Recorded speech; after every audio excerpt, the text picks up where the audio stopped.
સંતો ગામે ગામ. હા, કોઈ જિજ્ઞાસુ નો મળે, વિરોધીઓ મતપંથીઓ ગામમાં ઘરવા ન દે, તો વાત કોઈ નો સાંભળે તો સત્સંગી ક્યાં થાય?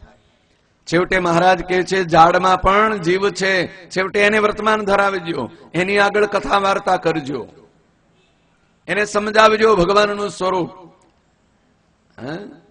ઝાડને લીમડાને સમજાવજો, લીમડાને વર્તમાન ધરાવજો કે, અને એના જીવાત્માને મોક્ષ થાય એવો સંકલ્પ કરજો, અને બેઠા બેઠા માળા ફેરવજો. આમ સંતો સત્સંગ કરાવવા જાય, કોઈ ન મળે સીમાડે ને ખેતરોમાં રખડતા હોય, કોઈક હળ હાંકનારો ખેડૂત ખેતરમાં ચાલતો હોય, એની પાછળ પાછળ જાય, ભગવાનની વાત કરે. સચ્ચિદાનંદ સ્વામી મહારાજને આ આજ્ઞાને માથે ચડાવીને જતા હતા. કોઈ દિવસમાં કોઈ મળ્યો નહીં માણસ. કોને સત્સંગ કરાવો? જે જાય ના પડી દે કે આમાં નથી તમારી વાત સાંભળવી, ગામ બહાર કાઢી મૂક્યા. તો સીમાડે એક ખેતરમાં ખેડૂત હળ હાંકતો હતો. હળ હાંકા ને પેલા હાંકતા હતા ને, હવે તો ટ્રેક્ટર હાંકે, વાહે હલાય નહીં.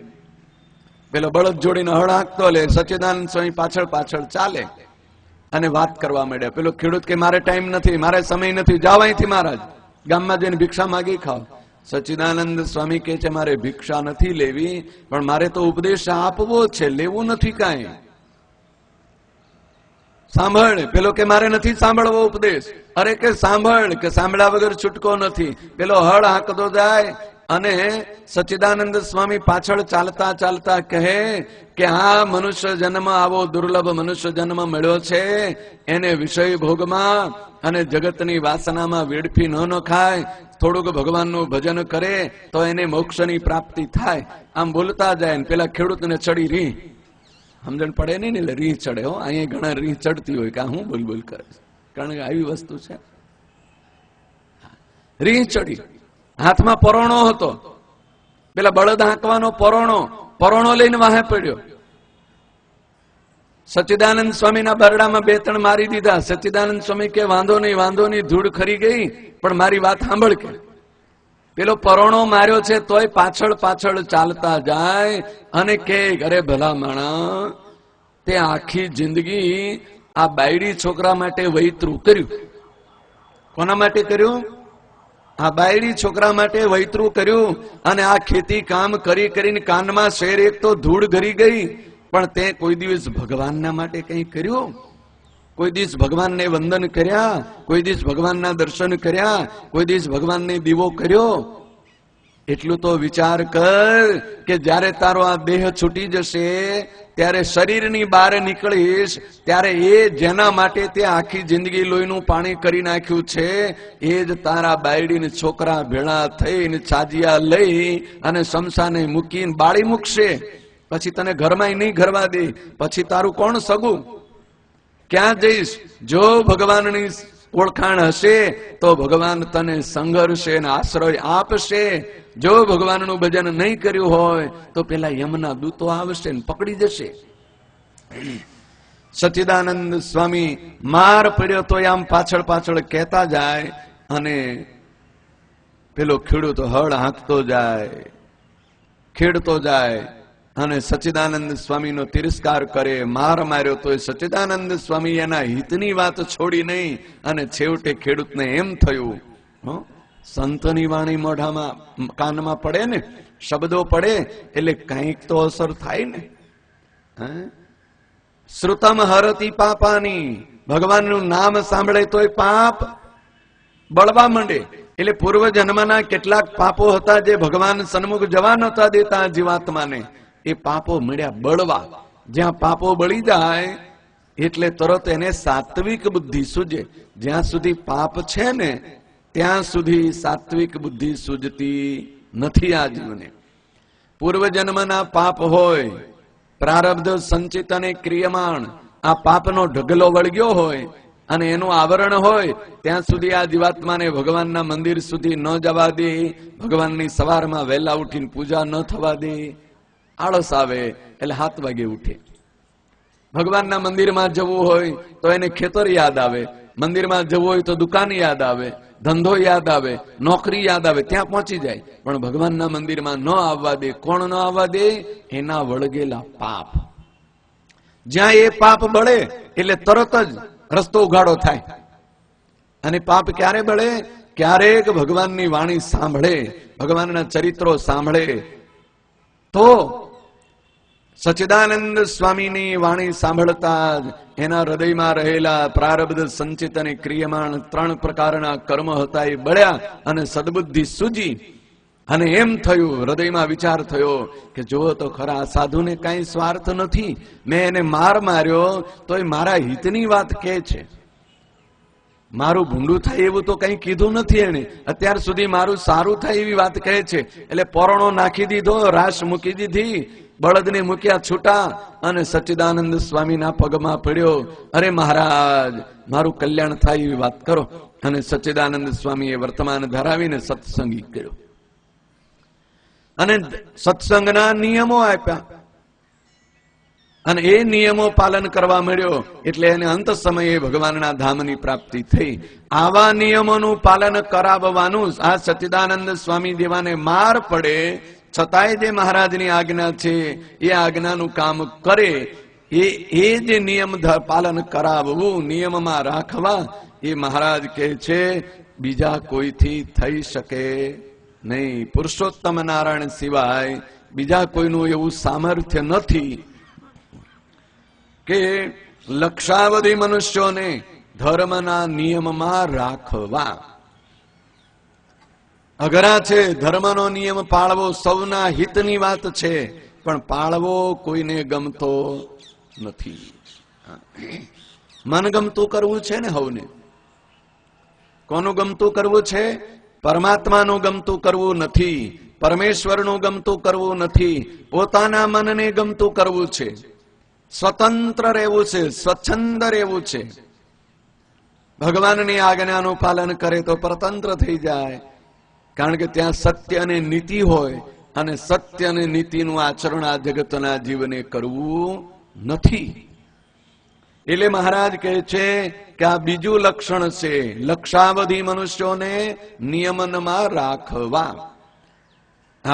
જેટલા જેટલા સત્સંગીઓ થયા હતા, 500 પરમહંસો હતા, એમને ગમે તેટલા કઠણ નિયમો મહારાજ કહેતા, એ બધા જ નિયમોનું ચુસ્તપણે પાલન કરતા.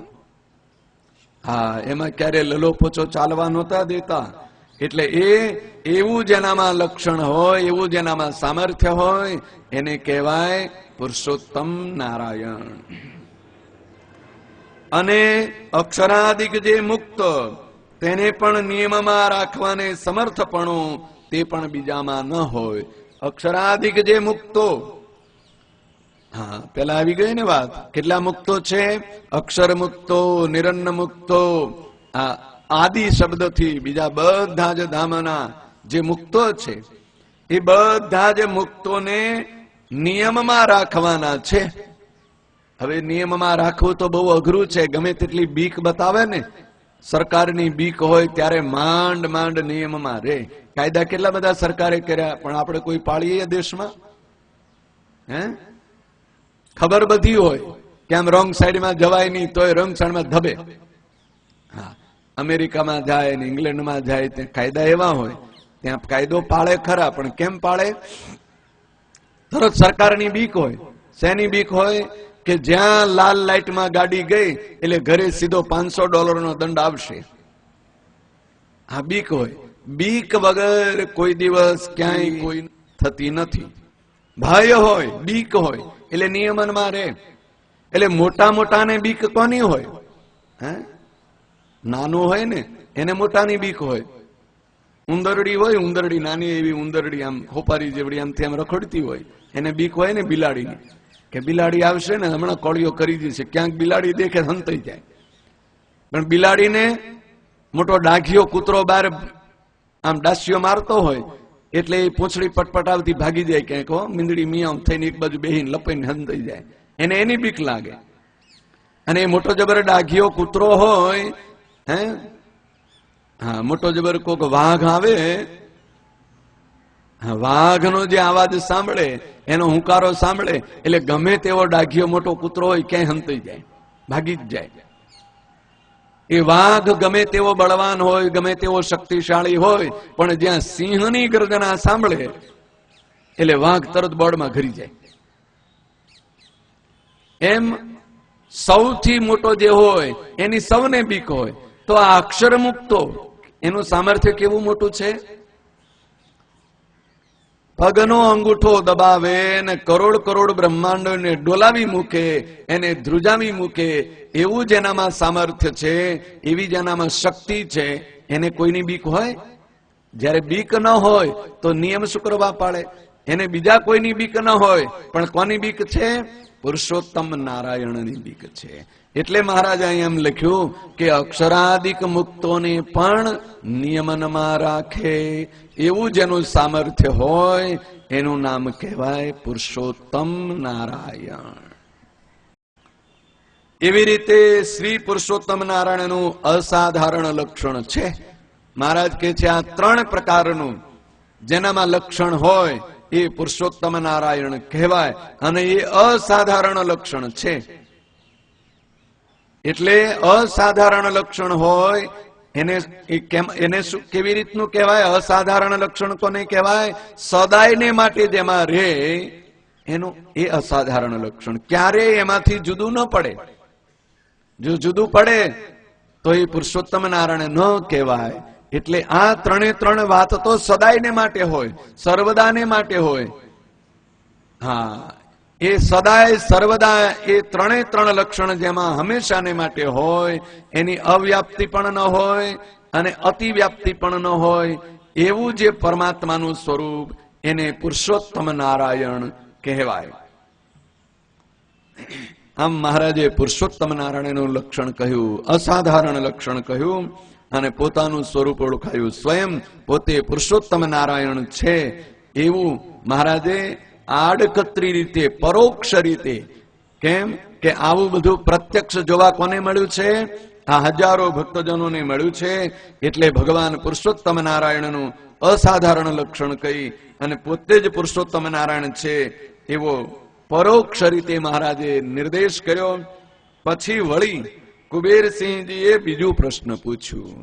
આમ જયારે મહારાજે પુરુષોત્તમ નારાયણનું અસાધારણ લક્ષણ કહ્યું એટલે કુબેરસિંહજીએ બીજો પ્રશ્ન પૂછ્યો કે હે મહારાજ, બ્રહ્માંડ તો અસંખ્ય કોટી છે ને ભગવાનનો અવતાર તો આ બ્રહ્માંડમાં જંબુદ્વીપના ભરતખંડને વિશે છે, અને બીજા બ્રહ્માંડમાં અસંખ્ય જીવ છે. તે જીવનો ઉદ્ધાર ભગવાન શી રીતે કરતા હશે તે કહો. હવે પુરુષોત્તમ નારાયણનું અસાધારણ લક્ષણ કીધું એટલે સભામાં બેઠેલા સૌ સંતો અને ભક્તો કુબેરસિંહજીને પણ ખબર પડી ગઈ કે આ અસાધારણ લક્ષણ પુરુષોત્તમ નારાયણનું એ ક્યાં ઘટે છે. આ સહજાનંદ સ્વામી, સ્વામિનારાયણ મહાપ્રભુ, એમાં આ 3 લક્ષણ વિદ્યમાન છે. એટલે આ સહજાનંદ સ્વામી, સ્વામિનારાયણ ભગવાન એ જ પ્રગટ પરમાત્મા, એ જ સર્વ અવતારના અવતારી પૂર્ણ પુરુષોત્તમ નારાયણ છે. એટલે કુબેરસિંહજી કહે છે કે આ પુરુષોત્તમ નારાયણ તો આ બ્રહ્માંડમાં છે. એટલે બીજો પ્રશ્ન કર્યો કે મહારાજ, બ્રહ્માંડ તો અનંત કોટી છે, 1-2 બ્રહ્માંડ તો નથી, અનંત કોટી બ્રહ્માંડો છે. કરોડે કરોડ બ્રહ્માંડો એ અનંત કોટી બ્રહ્માંડો છે, અને અનંત કોટી બ્રહ્માંડોમાં અસંખ્ય કરોડ એવા જીવાત્માઓ છે. તો એ બિચારાનું કલ્યાણ કેવી રીતે થતું હશે? આ બ્રહ્માંડની નહીં પણ બીજા બ્રહ્માંડમાં જીવાત્માઓ છે એના કલ્યાણની ચિંતા કુબેરસિંહજીને થવા મળી હો. કે આ બ્રહ્માંડમાં તો એ અનંત કોટી બ્રહ્માંડના અધિપતિ પુરુષોત્તમ નારાયણ મનુષ્ય દેહ ધારણ કરીને પ્રગટ થયા છે. એમાં આ ભરતખંડમાં, આ જંબુદ્વીપમાં એ ભગવાન પુરુષોત્તમ નારાયણ છે. એટલે એનો જે દર્શન કરશે, એનો આશ્રય કરશે, એનું સ્મરણ કરશે, એનું ભજન કરશે, એને તો આત્યંતિક મોક્ષની પ્રાપ્તિ થશે.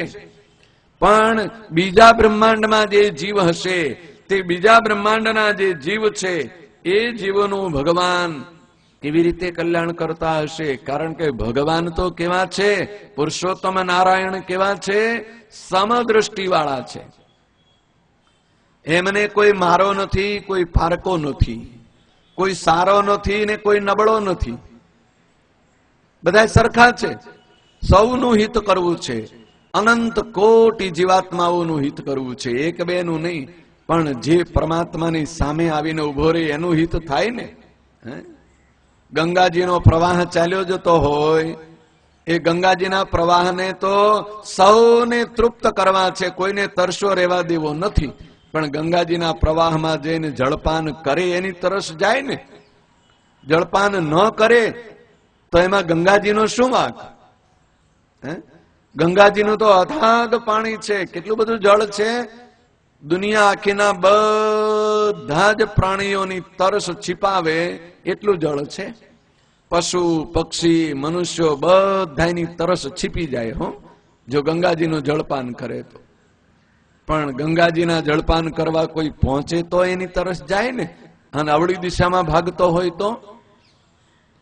એમ પરમાત્મા આ પૃથ્વી પર મનુષ્ય દેહ ધારણ કરીને પ્રગટ થયા છે.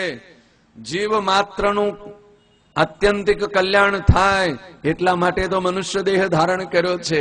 પણ એ પરમાત્માને કોઈ વંદન કરે, કોઈ એના સામે દ્રષ્ટિ કરે, કોઈ એના દર્શન કરે, કોઈ એનો સ્પર્શ કરે, કોઈ એની આજ્ઞાનું પાલન કરે, કોઈ એમના મુખમાંથી નીકળતા અમૃતમય વચનોને સાંભળે તો એનું તો જરૂર કલ્યાણ થાય. એટલે કુબેરસિંહજી કહે છે કે આ બ્રહ્માંડમાં તો જેટલા જીવ છે બધા એના માટે આવું મનુષ્ય દેહ ધારણ કર્યો છે. પણ બીજા બ્રહ્માંડમાં, કારણ કે અનંત કોટી બ્રહ્માંડો છે, તો એ બીજા બ્રહ્માંડોમાં જે અનંત કોટી જીવાત્માઓ છે તેનું કલ્યાણ મહારાજ શી રીતે કરતા હશે, કેવી રીતે કરતા હશે તે કહો. કુબેરસિંહજી મહારાજને બીજા બ્રહ્માંડના જીવાત્માનું પણ કેવી રીતે કલ્યાણ થાય અને કેવી રીતે મોક્ષ મળે એવી ચિંતા પ્રગટ કરતો પ્રશ્ન કર્યો. પછી શ્રીજી મહારાજ બોલ્યા. પછી મહારાજે કહ્યું, એના પ્રશ્નનું સમાધાન કરતા મહારાજ કહે છે કે જે ભગવાન આ બ્રહ્માંડમાં વિરાજે છે તે જ ભગવાન સર્વના સ્વામી છે.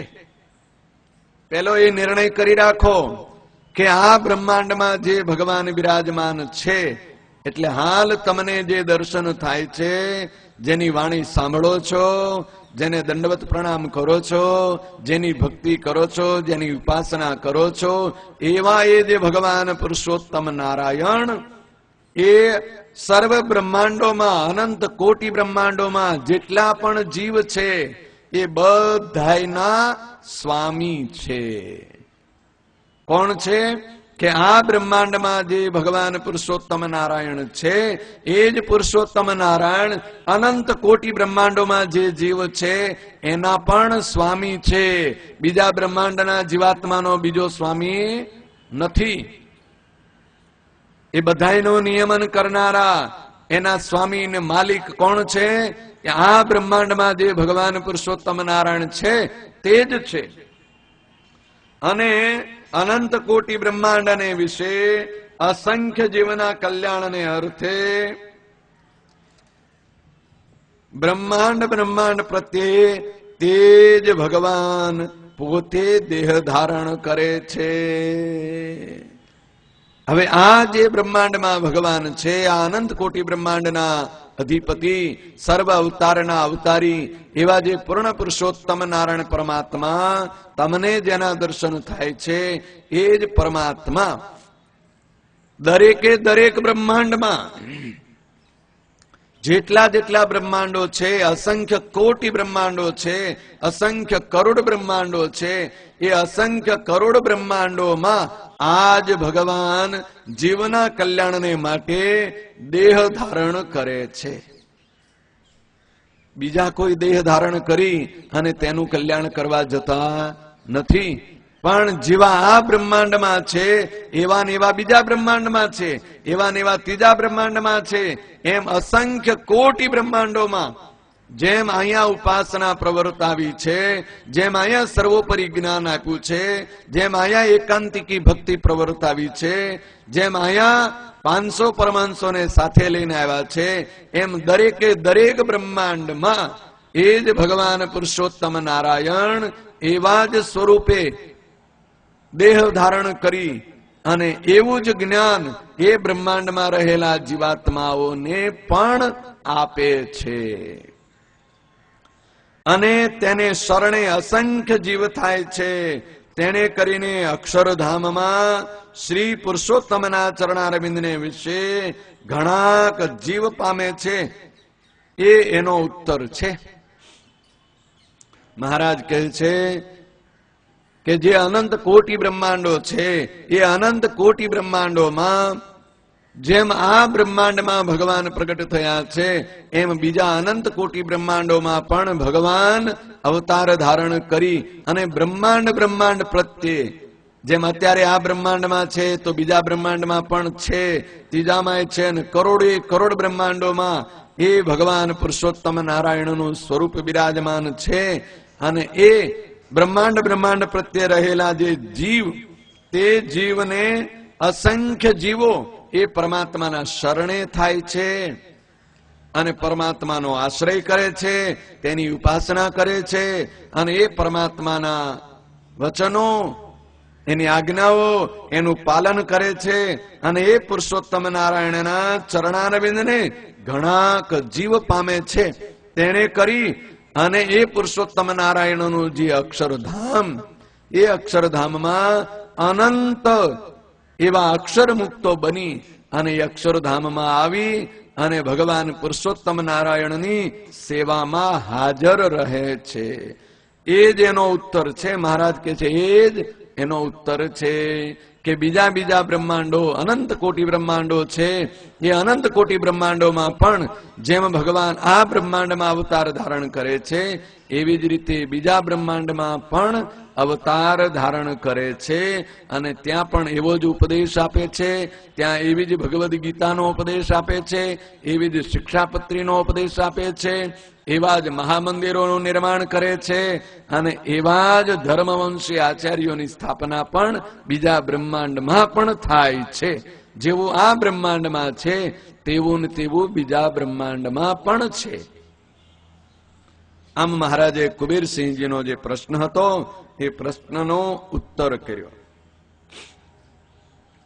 એટલે વળી કુબેરસિંહજીએ પૂછ્યું, મહારાજે આવો જયારે ઉત્તર કર્યો ત્યારે કુબેરસિંહજીએ મહારાજને બીજો પ્રશ્ન પૂછ્યો કે હે મહારાજ, ભગવાનને જાણવા વાળા જે સત્સંગી તેને શું શું તજવું ને શું શું ગ્રહણ કરવું તે કહો. હવે આવા જે અનંત કોટી બ્રહ્માંડના અધિપતિ, અનંત કોટી બ્રહ્માંડોમાં અવતાર ધારણ કરનારા એવા જે પુરુષોત્તમ નારાયણ, એ પુરુષોત્તમ નારાયણનો જે ભક્ત બન્યો, એનો આશ્રિત બન્યો, એ ભગવાનને જેણે ઓળખી લીધા કે આ સહજાનંદ સ્વામિનારાયણ ભગવાન સાક્ષાત પુરુષોત્તમ નારાયણ પરમાત્મા છે, એમ જયારે એવો પરમાત્માને ઓળખી લીધો અને એને જાણી લીધા અને પછી એનો આશ્રય કર્યો એટલે સત્સંગી થયો.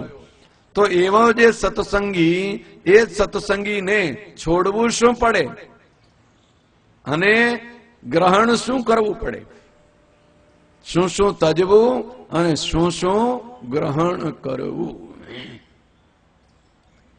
બહુ મહત્વનો પ્રશ્ન કુબેરસિંહજીએ પૂછી લીધો છે. જો કે સત્સંગીને હવે તો બધાને ખબર પડી ગઈ, બધાએ છોડી જ દીધું હોય. સત્સંગી થાય એને પહેલા જ છોડવું પડે. શું શું? પહેલા તો વ્યસન માત્ર છોડવા પડે. વ્યસન કોને કહેવાય? કોઈ નાનું કે મોટું નથી. વ્યસન એટલે વ્યસન, બધા સરખા. વ્યસન એટલે વ્યસન, નાનું હોય કે મોટું હોય, પણ વ્યસન બધા સરખા. સર્પ હોય ને, સાપ, એ નાનો હોય કે મોટો હોય, 5 ફૂટ લાંબો હોય કે 2 ફૂટનો હોય, પણ દંશ મારે એટલે પ્રાણ જાય ને જાય જ. સમજણ પડે? હા, વ્યસન એ નાનું હોય કે મોટું, એ ગમે તે પ્રકારનું વ્યસન હોય, એ વ્યસન એટલે વ્યસન જીવ માત્રને બરબાદ કરી નાખે, એનું નામ વ્યસન. એટલે પહેલી શરત છે, શિક્ષાપત્રીમાં પણ મહારાજે પહેલી વાત લખી છે કે અમારા આશ્રિત માત્ર એ કોઈ પણ પ્રકારનું વ્યસન રાખવું નહીં. એ વ્યસન કઈ દારૂનું વ્યસન ન રાખશો એવું નથી કીધું. વ્યસન માત્ર. દારૂ તો ભયંકર છે તો આગળ કીધું છે, પણ વ્યસન જે છે એ વ્યસન માત્ર. વ્યસન કોઈ પણ પ્રકારનું ન હોય. ખાવાનું વ્યસન હોય તોય પણ વ્યસન જ કહેવાય. ઘણાને ટેવ હોય કે મારે ફલાણી આ વસ્તુ તો ચાલે જ, પાપડ વગર તો ચાલે જ નહીં, આનું નામ વ્યસન. હા, સુરા ખાચરની આ દર્દ હતું મોટું. હા, એટલે સુરા ખાચરના પત્ની હતા ને શાંતાબા, મહારાજને ફરિયાદ કરી, મહારાજ આ તમારા ભગત બહુ હારા છે પણ જીભડી બહુ લાંબી છે, કઈ નિયમ આપો. અને સુરા ખાચર એવા આખા બોલા અને એવા ચતુર, મહારાજ નિયમો આપે ને નિયમ લઈ લે બધા. હા, નિયમની એકાદશી આવે, અષાઢ સુદ એકાદશી, એટલે બધા સંતો અને હરિભક્તો નિયમ લેતા હોય, એટલે મારા મિત્રતાનો ભાવ. એટલે મહારાજ સુરા ખાચર આગળ જ બેઠા. અરે સુરા ખાચર તમે શું નિયમ લેશો? અરે મહારાજ તમે કો આ બધા એક એક લીધા, આપણા બધા નિયમ, આપણે કોઈ બાકી નહીં. મહારાજ કે છે એમ બધાએ તો આ લાડવા ખાવાનું નિયમ લીધું. સુરા ખાચર કે મહારાજ આપણે લાડવા ખાવાનું નિયમ, આ બધાએ લીધા છે ને. કોઈ દૂધપાક નહીં ખાવાનું નિયમ લીધું, કોઈ લાડવો નહીં ખાવાનું નિયમ લીધું છે, કોઈ ગળું નહીં ખાવાનું નિયમ લીધું છે. હા, મહારાજ કે આપણે બધા નિયમ. ઓલું સુરા ખાચર કે હા. અને સુરા ખાચર પછી રસોઈ હોય ને જમવા બેઠે, બધા ભક્તો બધા જમવા બેઠા, મહારાજ પીરસવા નીકળ્યા, લાડવા લઈને પીરસવા નીકળ્યા ને. એટલે સુરા ખાચર કે મહારાજ ચાર મૂકી દો. કે મહારાજ કેલા લાડવા ખાવાનું નિયમ લીધું છે ને? મહારાજ કે છે નિયમ તો છે, એ તો કાલે હતું, આજ દૂધપાક નું નિયમ છે, આજ લાડવાનું નથી. કે લાડવાની રસોઈ હોય ને એટલે લાડવાનું નથી, દૂધપાક નું. મહારાજ કે બદલી નાખ્યો? તો કે હા, એ તો કે આપણે ફ્લેક્સિબલ રાખીએ છીએ ને, આપણે બધા નિયમ રાખ્યા છે. કે એકાદ બે રાખ્યું હોય તો એને ચિંતા, એક જતું રહે શું થાય? આપણે બધા રાખ્યા છે, લાડવાનું રાખ્યું છે, દૂધપાકનું રાખ્યું છે, ફરસાણનું રાખ્યું છે, બધું રાખ્યું છે, માલપુવાનું રાખ્યું છે, મોહનથાળનું રાખ્યું, બધા. એટલે ગઈકાલે હતું લાડવાનું નિયમ, આજે દૂધપાકનું છે, એટલે ચાર મૂકી દો. એટલે મહારાજે ચાર લાડવા આપ્યા. બીજા દિવસે દૂધપાકની રસોઈ આવી. હા, દૂધપાક ને માલપુઆ. મહારાજ પીરસવા નીકળ્યા. સુરા ખાચર ને કહેલા, સુરા ખાચર હા દૂધપાક તારે નિયમ છે ને? ના ના મહારાજ, એ તો ગઈકાલે હતું. કે દૂધપાક નો નિયમ તો કાલે હતો, કે આજ તો લાડવાનો છે, દૂધપાક આવવા દો તમ તારે. કે આ કમંડળું મૂકી દો, કે કટોરો ભરી દો. કે હા, કેટલાક ને આવવું હોય. એટલે નિયમમાં રહેવું. કયો નિયમ? વ્યસન. હા, મહારાજ શું કહે છે કે વ્યસન માત્ર ખાવાનું. કેટલાયને જમવા બેસે એટલે અથાણું તો જોઈએ જ, પાપડ તો જોઈએ જ. એ પાપડ ખાવો એ ખરાબ નથી, ભલે ખાવો, જયારે મળે ત્યારે ખાઈ લેવાય, અથાણું મળે ત્યારે ખાઈ લેવાય, પણ એના વગર ચાલશે જ નહીં. એવી જે ટેવ પડી એનું નામ કહેવાય વ્યસન. જમવાનું હોય કે પીવાનું હોય, હા, કેટલાક ને ચા ને કોફી ને આ બધું ભયંકર છે. આ મોટામાં મોટું વ્યસન. ચા વગર ચાલે જ નહીં. ચા ખરાબ ભલે ન હોય, ઘણા એમ કે ખરાબ નથી, ઔષધિ છે ને, કઈ વાંધો નહીં, આપણે એના ગુણ દોષ નથી જોવા, પણ 3 વાગે એટલે ચા જોઈએ એ સત્સંગીનું કામ નહીં. સવારમાં ઉઠે ને 6 વાગે એટલે ચા જોઈએ એ સત્સંગીનું કામ નહીં. એનું નામ કહેવાય વ્યસન. અને પીવે તો એમ પહેલા તો મહારાજની આજ્ઞાનું ઉલ્લંઘન થયું કે અમારા સત્સંગીએ કોઈ પણ પ્રકારનું વ્યસન રાખવું નહીં. ચા પીવે એની હારે કોઈ કદાચ વાંધો વિરોધ કોઈ ન કરે, પણ વ્યસન છે એ મોટી વાત છે. મહારાજે વ્યસનની ના પાડી છે. હા, કોઈ કોફી પીવે, કોઈ ફલાણું પીવે, કોઈ ઉકાળો પીવે. ઘણા એમ હોય કે આપણે ચાનું વ્યસન નથી, હો કોફી લાવજો. હા, એ તો એના કરતા ભંડી વાત છે. કોફીમાં જેટલું ટેવ પડવાનું જે વ્યસનત્વ છે અથવા નિકોટિન છે એવું બીજામાં નથી. એટલે એ મોટામાં મોટું વ્યસન. હા, સત્સંગીને આ એટલે ઘણા એમ કે આટલું બધું ભજન કરે છે લોકો, આટલા બધા સત્સંગી, અને દુખી કેમ થતા હશે? કોઈને રોગ કેમ આવતો હશે? હવે મહારાજની આજ્ઞાનું ઉલ્લંઘન થાય એટલે એને રોગ આવે ને એટલું દુઃખ આવે. આ પહેલી જ આજ્ઞાનું ઉલ્લંઘન થતું હોય પછી એને ક્યાં બીજું બધું આવતું હોય? આ પછી કેના જેવી વાત થઈ કે એક ભાઈએ ઘરમાં દુજાણું નહીં એટલે એમના શ્રીમતીજીએ હુકમ કર્યો કે જાઓ દૂધ લઈ આવો. દૂધ લેવા ગયા. 2 લીટર દૂધ લાવજો. 2 લીટર દૂધ લેવા ગયા. વાસણ સરસ લીધું. કેવું? સ્ટીલનું. પણ એ સ્ટીલનું વાસણ સરસ લીધું, પણ પેલો જલેબી પાડવાનો લોટો હતો ને એ લીધો. અને 2 લીટર દૂધ ભરીને ઘરે આવ્યા.